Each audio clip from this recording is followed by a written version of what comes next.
Hi, my name is Sindoni. Today's program is entitled The China Study Revealed.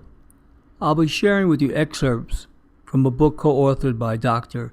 T. Colin Campbell and his son, Thomas Campbell. The China study was a culmination of a 20-year partnership of Cornell University, Oxford University, and the Chinese Academy of Preventive Medicine. The China study is the most important book on nutrition and health to come out in the last 40 years. The China study describes a monumental study of diet and death rates from cancer in more than 2,400 Chinese counties, and the equally monumental efforts to explore its significance and implications for nutrition and health. Dr. Campbell and his son Thomas have written an important book that deserves widespread attention. Many of you watching and listening to this broadcast love a sensational story. What I'm about to share with you about health and nutrition will change the way you think of food, and it is my intention to get as many of you as possible to begin questioning the food industry and reading the labels on the products you are buying. Trust but verify. Your life may depend on it. If you are like most Americans today, you are surrounded by fast food chain restaurants. You are bombarded by ads for junk food. You see other ads for weight loss programs that claim you can eat whatever you want, not exercise, and still lose weight. It's easier to find a Snickers bar or a Big Mac or even a Coke than it is to find an apple. We are living in a medium-driven, toxic environment. The inescapable fact is that certain people are making an awful lot of money today selling foods that are unhealthy. They want you to keep eating the foods they sell, even though doing so makes you fat, depletes your vitality, and shortens and degrades your life. They want you docile, compliant, and ignorant. They do not want you informed, active, and passionately alive, and they are quite willing to spend billions of dollars annually to accomplish their goals. Luckily, we have a choice. We can acquiesce to all of this, we can succumb to the junk food sellers, or we can find a healthier and more life-affirming relationship with our bodies and the food we eat. If you want to live with radiant health, lean and clear in your body, then eating right will change your life. If you follow this counsel of the narrative, your body will thank you every day for the rest of your life. I'd like to begin by making this statement. Real science has been buried beneath a clutter of irrelevant or even harmful information. Junk science, food diets, and food industry propaganda. Many of the common notions you have been told about food, health, and disease are wrong. Synthetic chemicals in the environment and in your foods, as problematic as they may be, are not the main cause of cancer. The genes you inherit from your parents are not the most important factors in determining whether you fall prey to any of the 10 leading causes of death. The hope that genetic research will eventually lead to drug cures for diseases ignores more powerful solutions that can be employed today. Obsessively controlling your intake of any one nutrient, such as carbohydrates, fat, cholesterol, or omega-3 fats, will not result in long-term health. Vitamins and nutrient supplements do not give you long-term protection against disease. Drugs and surgeries don't cure the diseases that kill most Americans. Your doctor probably does not know what you need to do to be the healthiest you can be. After 4 decades of biomedical research, including the findings from a 27-year laboratory program, which I may add was funded by the most reputable funding agencies, prove that eating right can save your life. These findings point the way to less cancer, less heart disease, fewer strokes, less obesity, less autoimmune disease, less osteoporosis, less Alzheimer's, less kidney stones, and less blindness. Some of the findings published in the most reputable scientific journals show that dietary change can enable diabetic patients to go off their medication. Heart disease can be reversed with diet alone. Breast cancer is related to levels of female hormones in the blood, which are determined by the food we eat. Consuming dairy foods can increase the risk of prostate cancer. Antioxidants found in fruits and vegetables are linked to better mental performance in old age. Kidney stones can be prevented by a healthy diet. Type 1 diabetes, one of the most devastating diseases that can befall a child, is convincingly linked to infant feeding practices. These issues all come down to three things: breakfast, lunch, and dinner. By adapting to a plant-based diet, the research has shown to reverse and or prevent these diseases, to promote optimal health in laboratory research and in the China study. And here's an interesting little known fact. If you are male in this country, the American Cancer Society says that you have a 47% chance of getting cancer.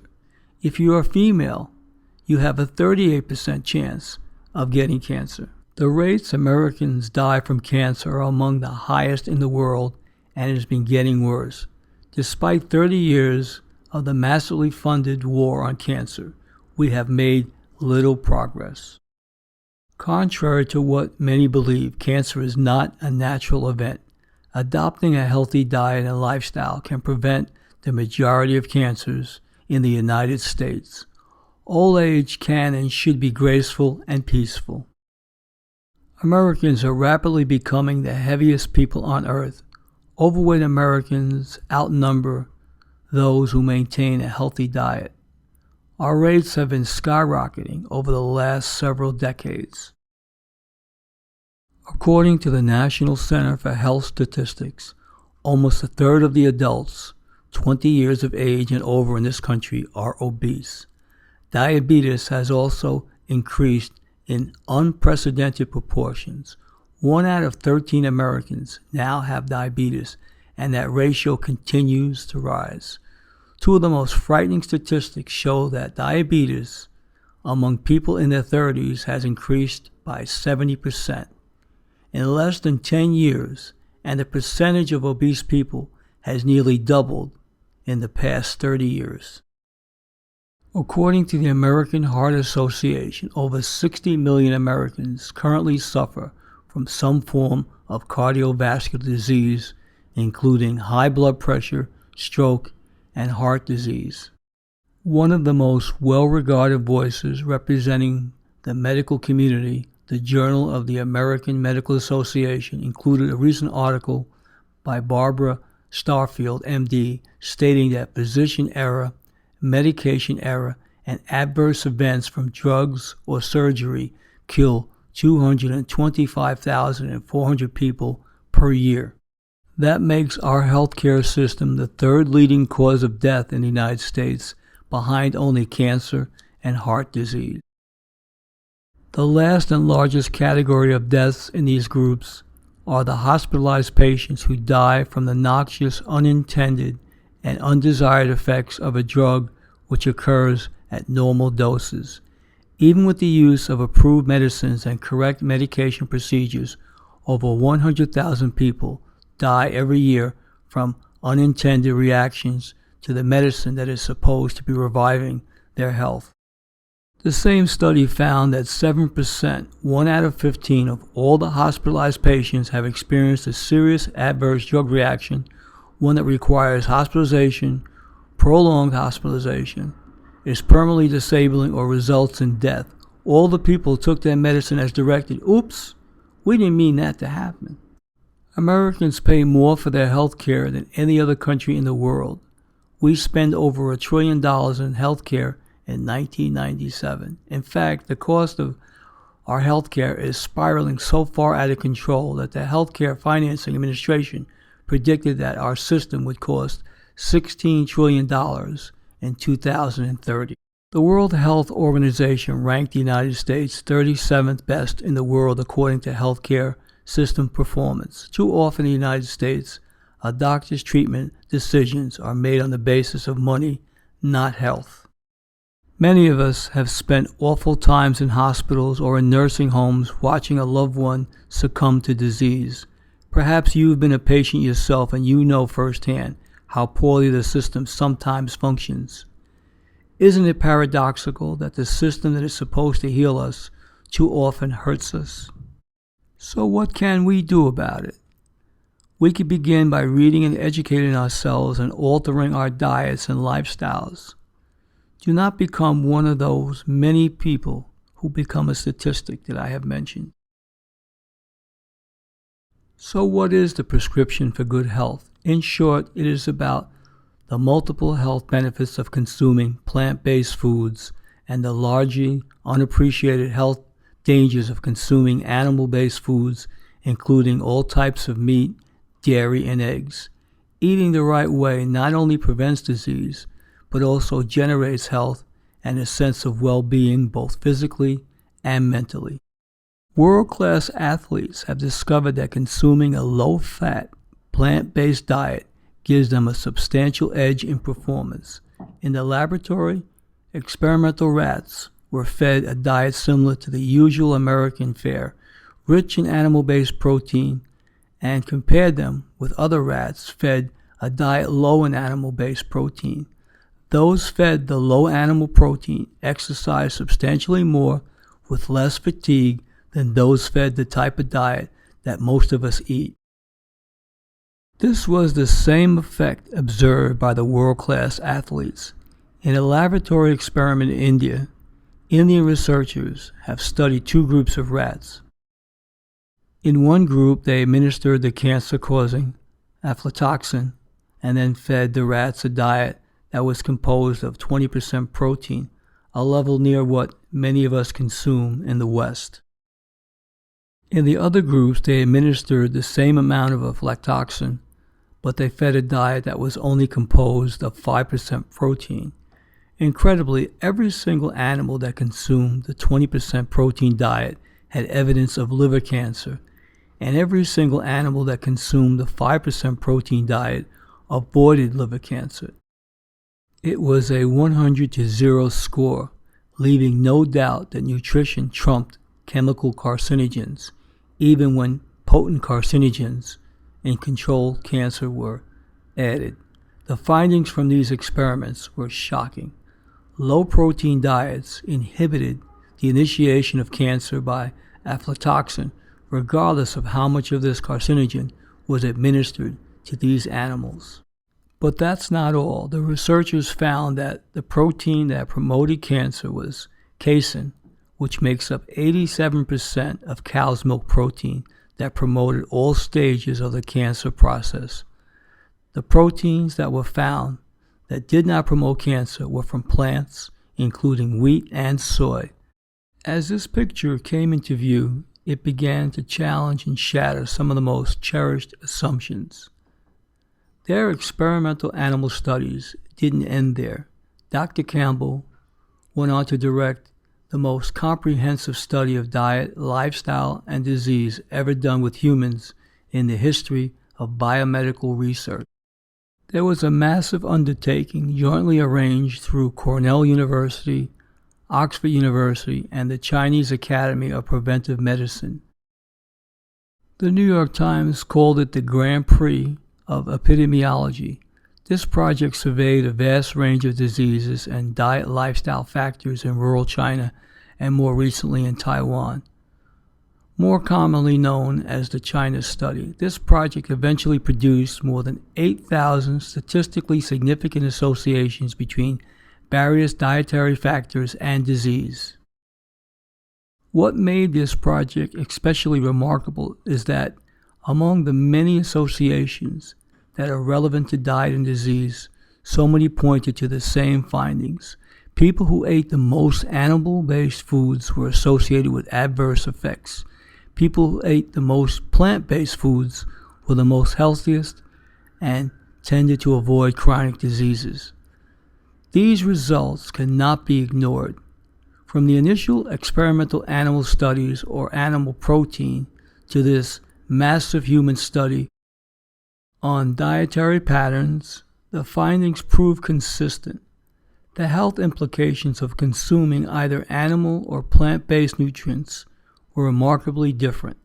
These findings show that heart disease, diabetes, and obesity can be reversed by eating a healthy, plant-based protein diet. If it were not for the ill health of the Premier of China, Zhou Enlai, who was dying of cancer, this survey could never have been undertaken. In the 1970s, Premier Zhou initiated a nationwide survey to collect information about a disease that was not well understood. It was to be a monumental survey of death rates for 12 different kinds of cancer from more than 2,400 Chinese counties and 880 million, 96% of their citizens. The survey was remarkable in many ways. It involved 650,000 workers, the most ambitious biomedical research project ever undertaken. The end result of the survey was a beautiful color-coded atlas showing where certain types of cancer were high and where they were almost non-existent. The atlas made it clear that in China, cancer was geographically localized. Some cancers were more common in some places than in others.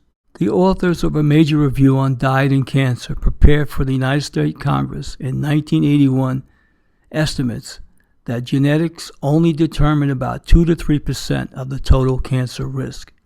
The data behind the China Cancer Survey Atlas was profound. The counties with the highest rates were more than 100% times greater than counties with the lowest rates of cancer. By way of comparison, we in the United States see at most 2 to 3 times the cancer rates from one part of the country to another. Because China is relatively homogeneous genetically, it was clear that differences had to be explained by environmental causes. This raised a number of critical questions. Why was cancer so high in some rural Chinese counties and not in others? Why were the differences so incredibly large? Why was overall cancer in the aggregate less common in China than in the United States? The more Dr. Campbell and Dr. Chen talked, they realized they needed to construct a picture of this experience with unprecedented clarity and detail so they could study it for years to come. If they could do that, they might be able to offer some answers to our why questions. Pulling it together, a world-class scientific team was assembled. There was Dr. Chen, the deputy director of the most significant government diet and health research laboratory in all of China. They enlisted Dr. Zhenyao Li, one of the authors of the Cancer Atlas Survey and a key scientist in China's Academy of Medical Sciences in the Ministry of Health. The third member was Richard Pito of Oxford University and Dr. Campbell, who rounded out the team. It was the first major research project between China and the United States. After clearing the necessary funding hurdles, weathering both CIA and Chinese government reticence, the project was on its way. It was decided to make the study as comprehensive as possible. The group went into 65 counties across China and administered questionnaires and blood tests on 6,500 adults. They took urine samples, directly measured everything families ate over a 3-day period, and analyzed food samples from marketplaces around the country. The 65 counties selected for the study were located in rural to semi-rural parts of China. This was intentionally done because the group wanted to study people who mostly lived and ate food in the same area for most of their lives. This was a successful strategy, as they were to learn that an average of 90 to 94% of the adult subjects in each county still lived in the same county where they were born. When the biomedical research team was done, they had more than 8,000 statistically significant associations between lifestyles, diet, and disease variables. This was the perfect opportunity to test the principles that had been discovered in the animal experiments. Were the findings in the lab going to be consistent with the human experience in the real world? Were their discoveries of aflatoxin-induced liver cancer in rats going to apply to other types of diseases in humans? Crucial to the importance of the China study was the nature of the diet consumed in rural China. This was a rare opportunity to study health-related effects of a mostly plant-based diet. In America, 15 to 60% of our total calories comes from protein, and upwards of 80% of this amount comes from animal-based foods. But in rural China, only 9 to 10% of total calories comes from protein, and only 10% of the protein comes from animal-based foods. This means that there are major nutritional differences in the Chinese and American diets. In every category that was studied, there were massive dietary differences between the Chinese and American experiences. There were much higher overall calorie intake, less fat, less protein, much less animal foods, more fiber, and much more iron consumed in China. These dietary differences are supremely important. What I have shared with you is a landmark study and has changed the way I think about the connection between nutrition and health and the way I eat as well. Good health is about being able to fully enjoy the time we do have. It is about being as functional as possible throughout our entire lives and avoiding crippling, painful, and lengthy battles with disease. There are many better ways to die and to live. It is my hope that many of you listening and watching purchase the China study, authored by Dr. Campbell and his son Thomas. Now that you have gained a new understanding of nutrition and health, there are 8 principles of food and health that must be followed. The benefits of a healthy lifestyle are enormous. I want you to know that you can all live longer, look and feel younger, have more energy, lose weight, lower your blood cholesterol, prevent and even reverse heart disease, lower your risk of prostate, breast, and other cancers, preserve your eyesight in your later years, prevent and treat diabetes, avoid surgery in many cases, vastly decrease the need for pharmaceutical drugs, keep your bones strong, avoid impotence, avoid stroke, prevent kidney stones, keep your baby from getting type 1 diabetes, alleviate constipation, lower your blood pressure, avoid Alzheimer's, beat arthritis, and more. These are only some of the benefits, and all of them can be yours. The price? Simply changing your diet. The formula is simple. Eating right. 8 principles of food and health, and here they are. Principle number 1. Nutrition represents the combined activities of countless food substances. The whole is greater than the sum of its parts. Principle number 2. Vitamin supplements are not a panacea for good health. Principle number 3. There are virtually no nutrients in animal-based foods that are not better provided by plants. Principle number 4. Genes do not determine disease on their own. Genes function only by being activated or expressed, and nutrition plays a critical role in determining which genes, good and bad, are expressed. Principle number 5. Nutrition can substantially control the adverse effects of noxious chemicals. Principle number 6. The same nutrition that prevents disease in its early stages before diagnosis can also halt or reverse disease in its later stages after diagnosis. Principle number 7. Nutrition that is truly beneficial for one chronic disease will support health across the board. And number 8. Principle number 8. Good nutrition creates health in all areas of our existence.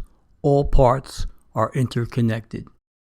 If we eat the way that promotes the best health for ourselves, we promote the best health for the planet. By eating a whole food, plant-based diet, we will have an incredible impact not only on our metabolism, but also on the initiation, promotion, and even reversal of disease, on our energy, on our physical activity, on our emotional and mental well-being, and on our world environment. The benefits of understanding these principles are wide-ranging and profound for individuals, societies, our fellow animal, and our planet. So how should we eat? The findings from the China study indicate that the lower the percentage of animal-based foods that one consumes, the greater the health benefits, even when that percentage declines from 10% to 0% of calories. Dr. Campbell's advice is to try to eliminate all animal-based products from your diet, but not be obsessed over it. Don't worry about small amounts of animal-based protein in your diet. Here is a list of foods you can eat to get started. In the general category fruits, an example would be you can eat oranges, okra, kiwi, red pepper, apple, cucumber, tomato, avocado, zucchini, blueberries, strawberries, green pepper, raspberries, butternut squash, pumpkin, blackberries, mangoes, eggplant, pear, watermelon, cranberries, acorn squash, papaya, grapefruit, and peach. In the vegetables category, you can have broccoli and cauliflower. In the stems and leaves category, under vegetables, you can have spinach, artichokes, kale, lettuce, all varieties of it, cabbage, Swiss chard, collard greens, celery, asparagus, mustard greens, Brussels sprouts, turnip greens, beet greens, bok choy, arugula, Belgium endive, basil, cilantro, parsley, rhubarb, and seaweed. In the vegetable category, under roots, you can have potatoes, all varieties, beets, carrots, turnips, onions, garlic, ginger, leeks, radish, and rutabaga. Also in the vegetables category, you have legumes, seed-bearing nitrogen-fixing plants, green beans, soybeans, peas, peanuts, adzuki beans, black-eyed peas, cannelli beans, garbanzo beans, kidney beans, lentils, pinto beans, and white beans. In the vegetables category, under mushrooms, you can have white button, baby bella, cremini, portobello, shiitake, and oyster. And also in the vegetables category, there are whole grains and breads, pastas, etc. Example, wheat, rice, corn, millet, sorghum, rye, oats, barley, teff, buckwheat, arenath, quinoa, kamat, and spelt. And foods that must be minimized would be refined carbohydrates such as pastas, except whole grain varieties, white bread, crackers, sugars, and most cakes and pastries. Other minimized foods would be adding additional vegetable oils such as corn oil, peanut oil, or olive oil. Fish was also in the minimized category. Salmon, tuna, or cod. Things to avoid. Meat. We're talking about steak, hamburger, lard, poultry, chicken, and turkey.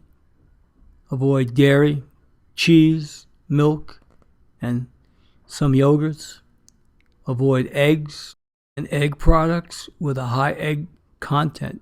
Example, mayonnaise. Can you do this? For most Americans, the idea of giving up virtually all meat products, including beef, chicken, fish, cheese, milk, and eggs, seems impossible. The whole idea seems strange, fanatical, or fantastic. This is the biggest obstacle to the adoption of a plant-based diet. Most people who hear about it don't seriously consider it, despite the truly impressive health benefits.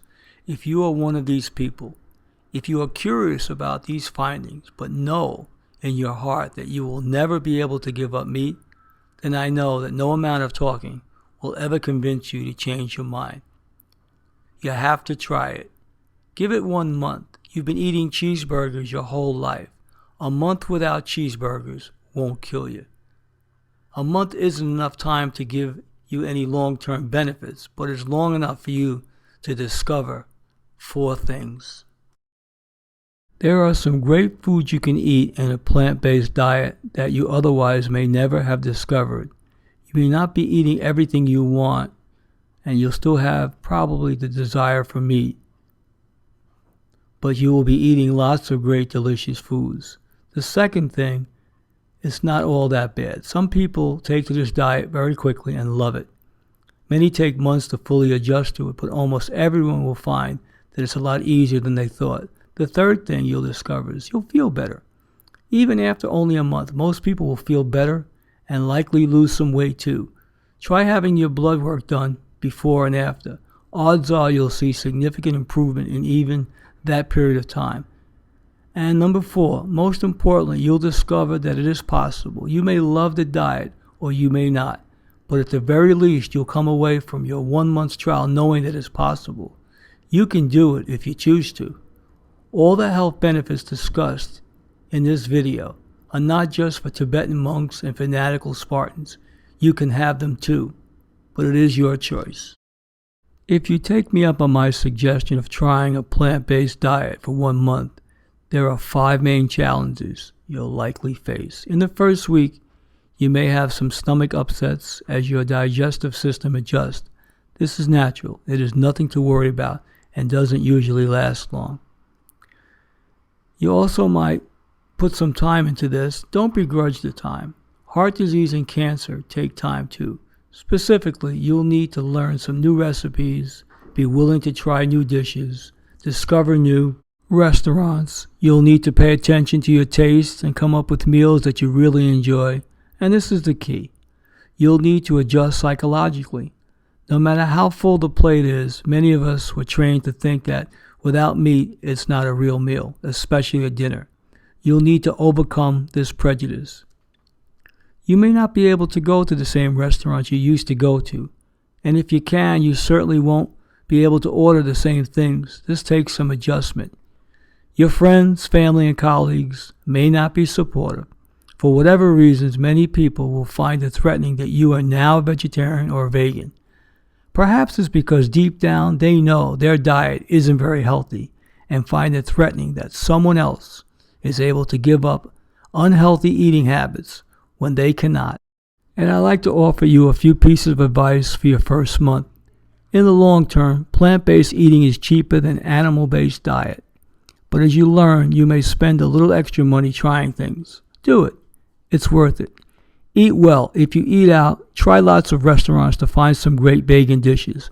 Often ethnic restaurants not only offer the most options for plant-based meals, but the unique tastes are exquisite. Learn what's out there. Eat enough. One of your health goals may be to lose weight. That's fine. And on a plant-based diet, you almost certainly will. But don't hold back. Whatever you do, don't go hungry. Eat a variety. Mixing it up is important for both getting all the necessary nutrients and for maintaining your interest in the diet. The bottom line is that you can eat a plant-based diet with great pleasure and satisfaction. But making the transition is a challenge. There are psychological barriers and practical ones. It takes time and effort. You may not get support from your friends and family, but the benefits are nothing short of miraculous, and you'll be amazed at how easy it becomes once you form new habits. Take the month challenge. You'll not only do great things for yourself, you'll be part of the vanguard working toward moving America into a healthier, leaner future. In closing, I took the 1 month challenge and have lost 20 pounds with grace and ease. Knowledge is power. The China study can be a life-saving alternative for anyone who wants a better quality of life. As a direct result of the China study, I will be creating videos on wellness and health that can be found on my video playlist at StefanSindoni.com's website. Thanks for watching. Stefan Sindoni, signing out.